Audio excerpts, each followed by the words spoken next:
खासमा गाइज म चाहिँ स्ट्रेट क्यारेटिन गर्न आएको हो तर मैले गरेँ कर्ली। त्यसपछि मजाको कस्तो मजाको यस्तो प्याटर्न कर्ल भन्छ। अब आज हामी यो कर्ली हेयर कसरी मेन्टेन गर्ने म सिकाउँछु है त। अब यति के हुन्छ वेट हेयरमा हामीले स्टाइलिङहरू गर्नुपर्छ कि। अब यो सुक्खा कपाल छ हेयर वास गर्यो त्यसपछि हामीले यसरी हेयर स्प्रे गर्ने भिज्नुपर्छ।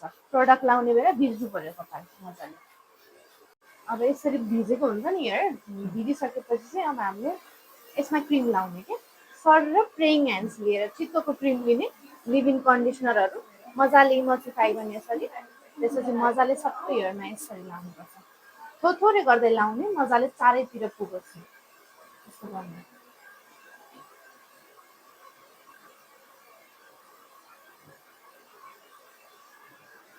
अनि यो गरिसकेपछि चाहिँ एकचोटि फेरि कोम गर्ने त्यो सेपरेसन होस्।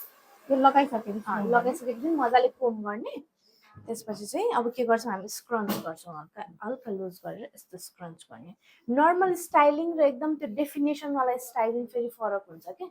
अब हाम्रो डेफिनेसन एकदम डिफाइन कर्ल हुन्छ नि मजाले प्याटर्न भएको कर्ल्स फेरि अलग हुन्छ। हेयरको टाइप अनुसार हुन्छ। अब आफ्नो हेयर टाइप कस्तो छ त्यो अनुसारले हुन्छ। मेरो चाहिँ अलिकति वेभी मात्रै हो कर्ली पुरा एकदम कोइल कर्ल होइन मेरो हल्का वेभी मात्रै कर्ली हो। अब तेरो चाहिँ अलिकति कस्तो छ भन्दाखेरि मजाको कर्ल बन्न सक्छ कि। बट टाइम चाहिँ हामीसँग मजाले टाइम दिन्छ भने हामी इच सेक्सन वाइज मजाले प्रडक्ट एप्लाई गरेर कोइल तरिकाले नभए राम्रो डेफिनेसन दिन सक्छौँ। हतार छ भने चाहिँ हामी नर्मली कपाल भिजाउँछौँ अनि यस्तो स्क्रन्चेस गर्छौँ अनि यत्तिकै पनि हामी स्टाइल राम्रो हुन्छ कि। त्यो जुन अब हामी डराउँछौँ किन भन्दाखेरि चाहिँ हाम्रो कर्ली हेयर चाहिँ फ्रिजी हुन्छ उड्छ नि त। अब यो क्रिमले चाहिँ के हुन्छ उड्न दिँदैन कर्ल्सलाई समेट्छ मोइस्चर दिन्छ अनि मजाले प्याटर्न बन्छ कि। त्यो त्यस्तो भुर्र हुने टाइपको हुँदैन भुर्र हुँदैन। हामी डराउँछौँ त्यही भएर कर्ली वेभी हेयर हामी किन डराउँछौँ राम्रो भएन स्ट्रेट क्याराटिनमा किन जान्छौँ भन्दाखेरि भुर्र हुन्छ नि त। त्यही भएर त्यो मन पर्दैन हामीलाई। कपालको कर्ल भनेको एकदम ब्युटिफुल हुन्छ क्या। गर्न जान्यो स्टाइलिङ गर्न जान्यो भने धेरै मेहनत पनि लाग्दैन। म त्यही सजिलो उपाय सिकाइरहेको छु। अब त्यो प्रोसेस भइसकेपछि चाहिँ हामीले यसो सफ्ट टवेल युज गरेर मजाले यसरी स्क्रन्च गर्ने त्यस्तो गरेर त्यसपछि कर्ल्सले आफ्नो प्याटर्न आफै लिँदै जान्छ। हामीले चाहिँ जेलहरू अहिले केही पनि युज गरिरहेको छैनौँ। जुन नर्मल डेजको लागि हामीलाई सजिलो होस् स्टाइलिङ गर्न म त्यसरी सिकाइदिइरहेको छु।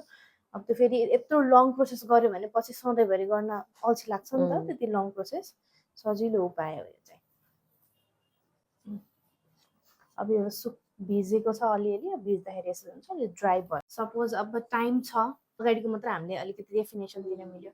जस्तो यो डेफिनेसन कस्तो मजाको आयो नि कोइलवाला टेक्निकले हो त्यसरी नै अब यस्तो गर्ने अनि रोटेट गर्ने यसलाई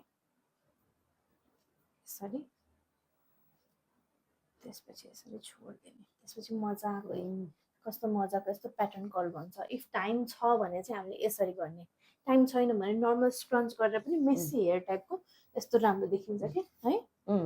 खासमा गाइज म चाहिँ स्ट्रेट क्यारेटिन गर्न आएको हो तर मैले गरेँ कर्ली भने चाहिँ टाइम छ भने चाहिँ मजाले यसरी डेफिनेसन दिने राम्रो कर्ल बन्छ। अनि नर्मल पछाडि यत्तिकै मेसी छोड्दा भयो। यसले नि राम्रो लुक दिइरहेको छ नि त। ल कस्तो लागिरहेछ त? मलाई एकदमै राम्रो लागिरहेछ। अब यतिको त गर्न सकिन्छ नि त मजाले होइन। टाइम भएको बेला चाहिँ मजाले सिकाइदिएपछि अब सकिहाल्छ होइन। खास चाहिँ केराटिन स्ट्रेट गर्न आउनु भएको म्यामलाई अब मैले चाहिँ एक दुई दिन ट्रायल दिएको छु आफ्नो कपाललाई माया गर्ने भनेर होइन। जुन आफ्नो नेचुरल टाइप छ हेयरको त्यसलाई पनि माया गर्न सिक्नुपर्छ भनेर सिकाइदिएको हो। अब उसलाई 2-3 दिन पनि मन परेन भने हामी जान्छौँ केराटिन या स्ट्रेटमा नत्र 1-2 दिन ट्रायलको लागि राखिदिएको यतिको स्टाइलिङ गरेर। अब कस्तो लागिरहेछ त? मलाई एकदम राम्रो लागिरहेछ। म कति राम्ररी पनि देखिरहेको छु। ल ल हुन्छ।